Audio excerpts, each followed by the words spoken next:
Good evening and welcome to the Monday edition of Uctv News. With me, Sunday Gloria Abwatch. Bulganda Road Grade 1 Magistrate Winnie Nancha has granted a non-cash bail of 500,000 Uganda shillings to 5 opposition activists who include the Deputy Lord Mayor of Kampala, Doreen Nyanjura, Ingrid Turinawe, Farida Nangonzi, Shedia Namubiru and Fiona Kabayinza, with their sureties ordered to sign a non-cash bail of 1 million Uganda shillings. The group have been on remand since 17th of February on charges of public nuisance stemming from their participation in a protest demanding the release of Dr. Kiza Besigye and his counterparts Obeid Lutale in Kampala.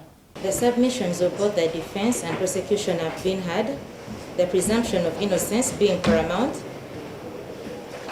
coupled with the fact that the offense for which the accused persons are being charged is bailable. All accused persons have fixed places of abode known to the sureties, who include relatives and long-term friends. The accused persons are granted a non-cash bail in the sum of Uganda shillings 500,000. The sureties having been found to be substantial. The sureties are further each bonded a sum of Uganda shillings 1 million. Hearing of this case shall commence on the 23rd of April 2025. We are happy that the court has granted all the accused persons bail and a non-cash bail at that, and has found all the sureties to be substantial, despite the state trying to allude to the fact that the sureties are not substantial. One, either by virtue that they are friends, are not close relatives, and then the other is that they live far away from the accused persons. Of course, all these are baseless grounds, and then the other even ground they relied on was the fact that some of the accused persons had pending charges in a different court. The state had asked for all this time to do their investigations on the accused persons. We are shocked that they came to court and indicated that the accused persons have a case in court 1, which we all know was dismissed on the 11th of February 2025. So we don't know what kind of investigations he has been doing, and this points to the fact that the state is no longer interested in prosecuting matters, but rather in persecuting people, in that they can come to court and mislead the court to the fact that someone has a pending case when they don't have a pending case. The matter comes back again on the 23rd of April for the hearing. The state indicated that they are done with investigations. We hope they will disclose to us early enough to prepare for their defense, because we know the accused were arrested while exercising their right to expression and assembly, and therefore that's not an offense. And we, as other cases have come up and been dismissed, we hope even this one will be dismissed in front of prosecution. A devastating fire swept through 6 houses in Opano Sel, Nebi municipality, reducing properties worth millions of shillings to ashes, according to eyewitnesses. The fire broke out in the early hours of Monday morning at around 4 a.m., quickly spreading to 5 other structures, including kiosks and a hotel.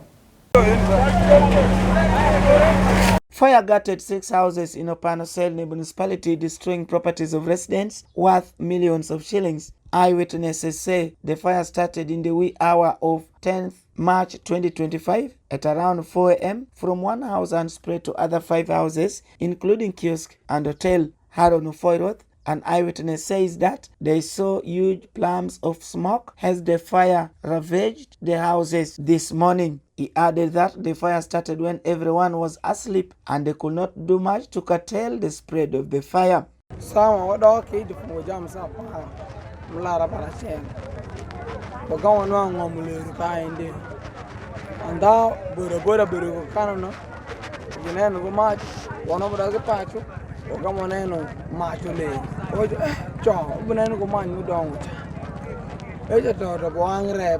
Silva Omaki, LC1 chairperson of Opano Sel, confirmed the incident and said there are no reported deaths or injuries since all the residents vacated the area on time. I had a blast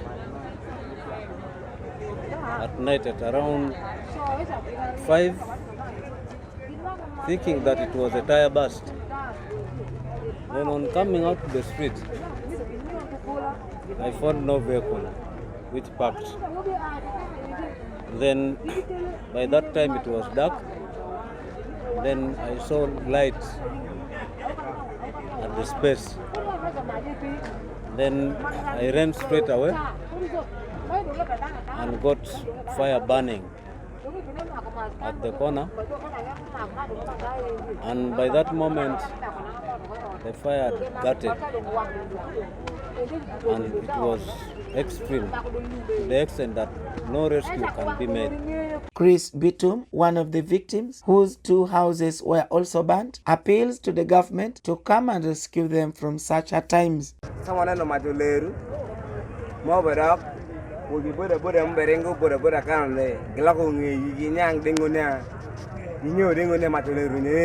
Geoffrey Ngirikere, Mayor of the municipality, who was among the first people to respond, has faulted the victims for setting up such houses in non-gazetted areas, which he says endangers the entire neighborhood. At around 4 a.m. of today, we had a very sad incident that happened in our town of Nebi municipality in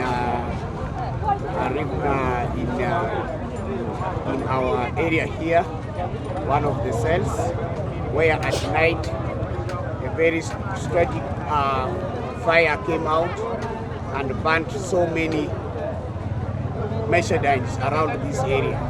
And this is an area where there are a lot of business that normally take place for the low-income earners. Ngirikere further appealed to the government to establish police fire and rescue services in Greater Nebi for quick response to such incidents. Indeed, we are really suffering, and it is a very, very hard cry for the people. We lost over 40 houses also within this Nebi municipality, whereby we thought if these trucks would have been around here, we would have saved those areas. We would have lost around 1 or 2, and then the rest would have been rescued. If we had all these fire trucks around this area, we would have saved most of these merchandise for our clients within the municipality. But we have ever been raising this issue to the government. Up to today, we have not received any response. Reports from police in Greater Nebi indicate that 10 fire incidents occurred in the last 3 years, as the majority of the fire broke out in residential premises. The Uganda Police Force has initiated a fire safety inspection of buildings in Kampala to identify and mitigate potential fire hazards. This follows a surge of fire outbreaks caused by negligence, including the recent Sunrise Hotel fire, which tragically claimed 2 lives. Now announcing the initial during a media briefing at the Uganda Police Headquarters in Naguru, the Assistant Commissioner of Police Rusoke Kituma emphasized that the move aims to enforce compliance with fire safety regulations and prevent future tragedies. According to the annual crime report, there has been a significant surge in fire incidents, with a 13.8 increase in reported fires from 1,104 in 2023 to 1,280 in 2024. The report further indicates that majority of these fires occurred in the Kampala metropolitan region, with 993 reported cases. The main causes of these fires were electricity-related issues, including electrical short circuits, unattended electric appliances, and negligence at 217 cases. The majority of occurrences were in Kampala metropolitan region, the policing area, with 993 cases registered in 2024. Kampala is unique. It has a lot of urban issues. Even fighting fires in Kampala here is very complicated. You know our suburbs the way they are. In light of the recent fatal fire incident at Sunrise Hotel in Kampala, which claimed 2 lives, the Uganda Police has launched an inspection exercise with public building owners to ensure compliance with fire safety measures. As police, we are going to do more engagements with persons who own businesses of this kind. The director Fire and Rescue Services, as well as the Commander KMP, intend to do some engagements, especially in the CBD here, to see how we can in future mitigate these kind of incidents. Chituma also condemned and threatened to crack down on individuals he referred to as opportunists who take advantage of such unfortunate circumstances to loot and steal from the victims of fire outbreaks. Whereas we thank the Wananchi who helped in the rescue process, there are those ones who made it a business to steal and to lift property, taking advantage of the tumultuous situation. Now we warn you, of course we condemn that act, and if we get you with that stolen property, don't ask questions. About the Kawempe North by-election, he implored the candidates to cooperate with the designated police officers in the field to ensure successful electoral processes by avoiding clashes with security operatives. We have designated police officers at the rank of Superintendent of Police at all the 9 parishes in Kawempe North to coordinate security. So we shall be linking these officers to the candidates. Elections are a very challenging exercise. Sometimes they can explode into something. It's understandable. But what is most important is for us to have mechanisms of trying to address these discrepancies whenever they arise. Joseph Kabale, Uctv News. You're watching Uctv News that takes a break, and we'll be back after these messages.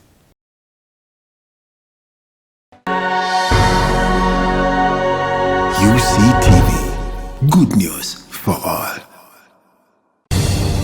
Radio Purchase, the best value-based community radio in Eastern Africa, running 24/7 with professional staff and solar energy backup of up to 500 kilowatts peak. We rock the whole of northern Uganda and the world using 7 languages on 90.9 FM and 94.5 FM in Arua on Ediofe Hill, 99.7 FM at Moyo on Adua Hill, 101.4 FM at For God in Gulu, and online at www.radiopurchase.org or download the Radio Purchase app from Google Play Store and Apple Store. Radio Purchase, peace of Christ for all.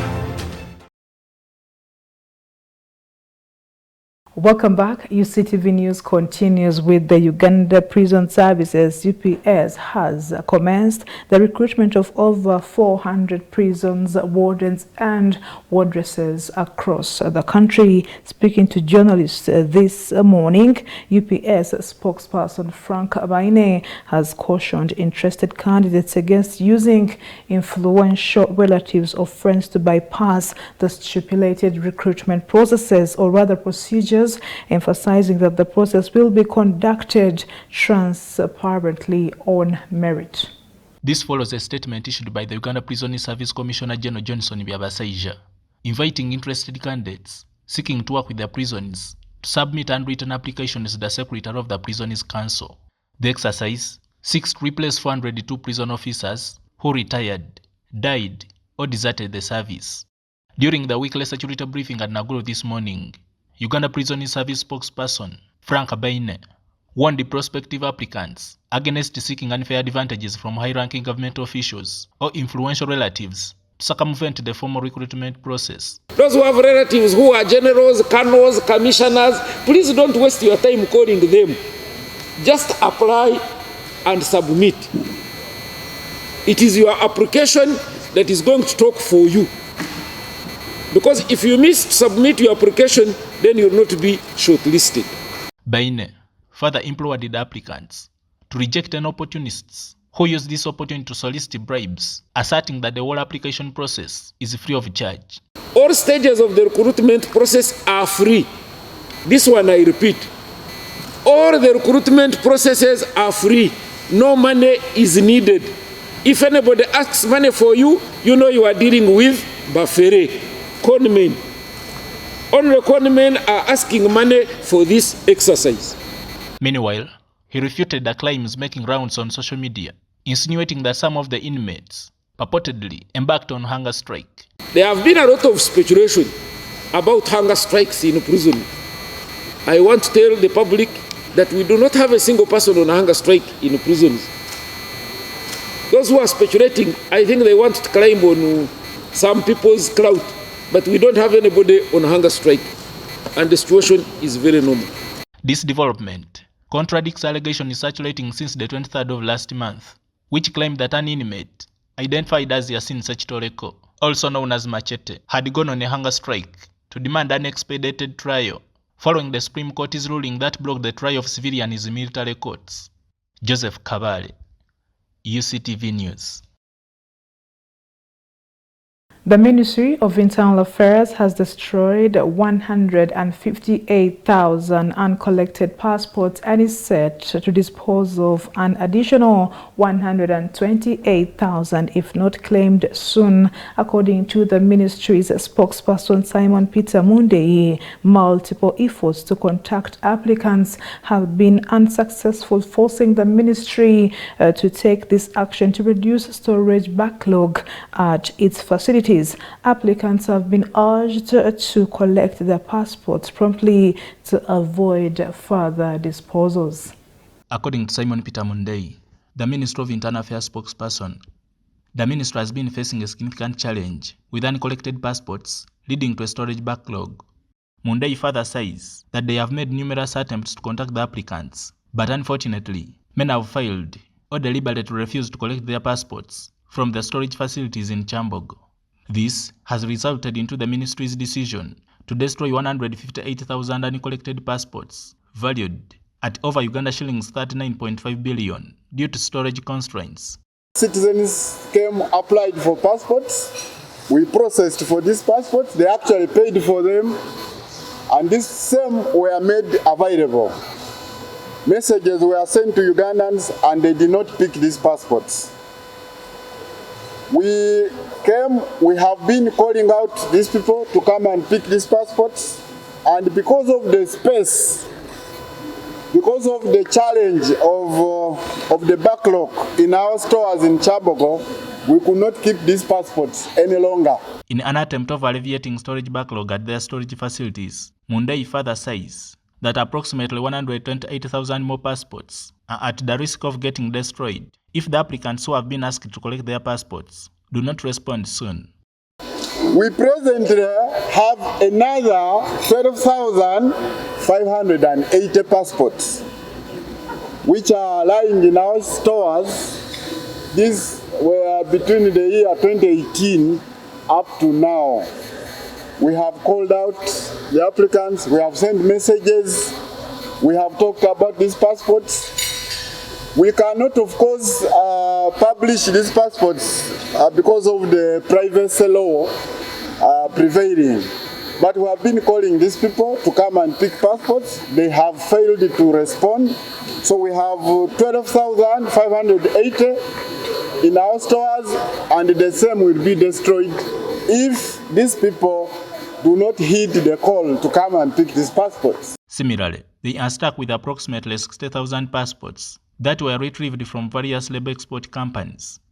These passports belong to individuals who failed to travel to Middle Eastern countries for employment, for which the ministry urges the owners to collect them promptly before they are rendered invalid. They are still valid, and we have them. We call upon all Ugandans who were not able to travel abroad for Cheo to come and check on these passports. If you have falls in there, please, we actually return it to you free of charge because it is your property. Failure to do so after a specified period of time, we shall be able to destroy this passport as well. Joseph Kabale, UCTV News. You're watching UCTV News now as the region grapples with soaring temperatures, particularly in Kampala, where the dry spell is expected to last until mid-April. Reverend Father James Sendege, the pastoral coordinator of Masaka Diocese, has called upon the public to strike a balance between economic activities and environmental conservation. Father James Sendege emphasized that this responsibility aligns with Pope Francis's encyclical Laudato Si, urging the faithful to care for the environment as part of their moral duty. For the past 3 months, Kampala has experienced record high temperatures, reaching as high as 34.4 degrees Celsius. According to the Uganda National Meteorological Authority, this heat wave is expected to persist until mid-March.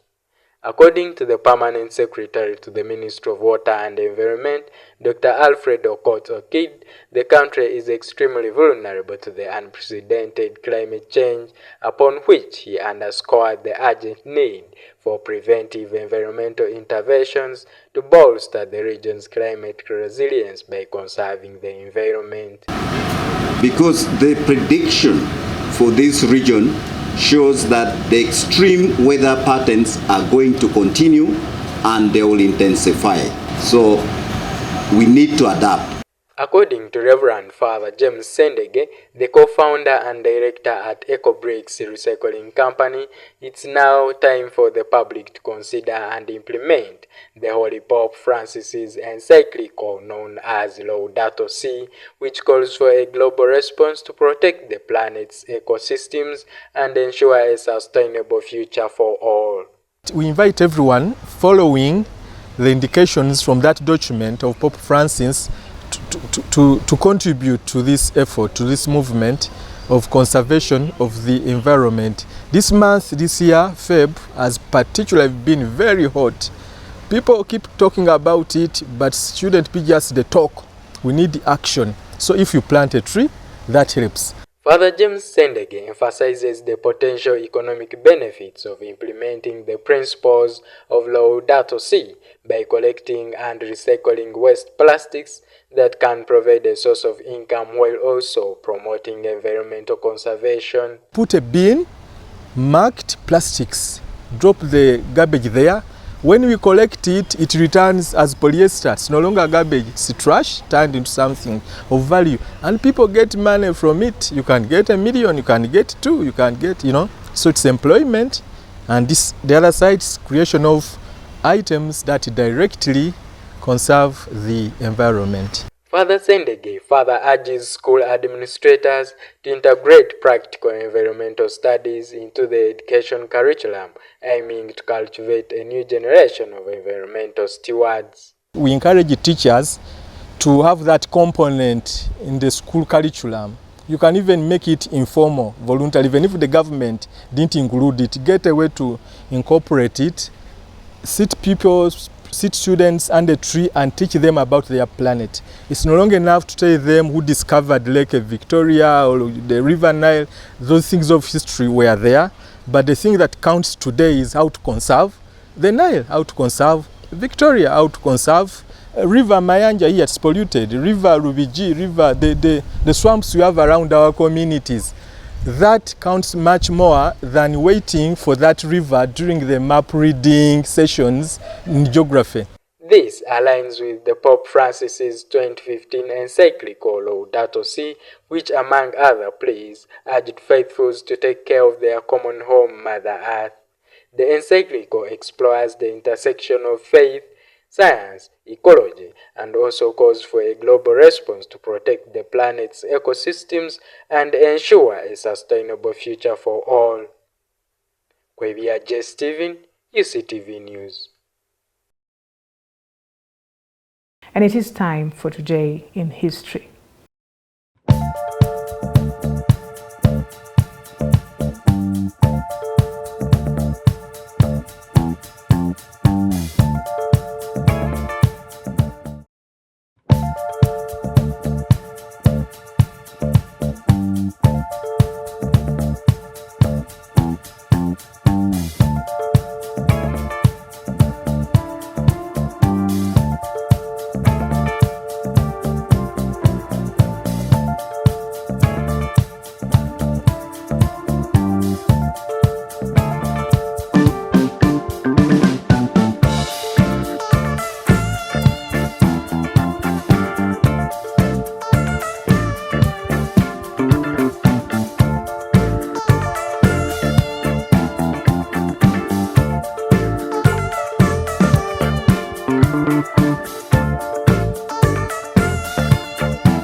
I'm Sunday Gloria Abuoj, and you are watching the Uganda Catholic Television.